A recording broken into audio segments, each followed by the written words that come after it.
Hello les petits lecs. Si je vous dis flocon, à quoi pensez-vous? Neige, montagne et ski. Sans nul doute, le magnifique décor autour de moi vous influence, n'est-ce pas? Eh bien non. Aujourd'hui, je vais vous parler d'un roman nommé Sous des flocons d'argent. Et il n'a rien à voir avec des flocons de neige.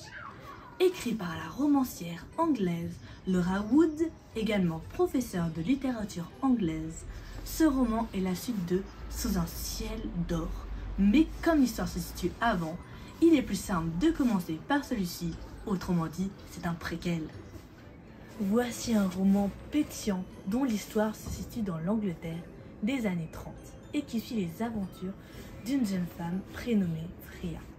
À la fois naïve et innocente, ces aventures nous conduiront dans l'univers fascinant de l'aristocratie anglaise entre spectacle, charme, volupté et mystère. C'est une jeune femme débordante d'énergie qui a la volonté farouche de voir ses rêves aboutir. Mais de quels rêves parlons-nous exactement? Tout commence en 1931, pour être précise. La jeune Freya s'enfuit alors de la ferme familiale des Cornouailles pour la capitale, Londres. Âgée de seulement 18 ans, elle décide de suivre ses rêves d'actrice. Alors qu'elle part retrouver Lou, sa sœur aînée, Freya fait la rencontre de Kit, un jeune auteur en herbe. Tout de suite, une complicité se crée et il lui propose d'intégrer sa compagnie de théâtre. Freya saute sur l'occasion et voit déjà son avenir tout tracé. Car au milieu du glamour et de la vie sur scène, Freya se sent enfin à sa place. Pourtant, entre deux tournées, un amour inattendu jaillit, bouleversant toutes ses illusions sur son avenir. La magie de la scène cache parfois une réalité tout autre.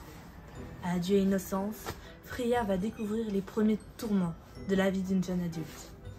Grâce à Freya, vous découvrirez l'envers du décor du monde du spectacle et des gens qui la composent. Costumières, metteurs en scène, doublures, régisseurs et acteurs. Autant de personnages hautement attachants et charismatiques.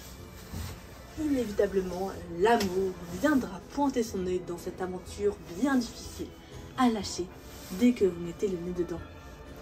Naturellement, je ne vous en dis pas plus, mais je vous conseille cette lecture, d'autant plus si l'univers du théâtre vous intrigue. Je vous souhaite une belle lecture les petits lecs et vous donne rendez-vous dans 2 semaines pour une lecture d'un tout autre genre.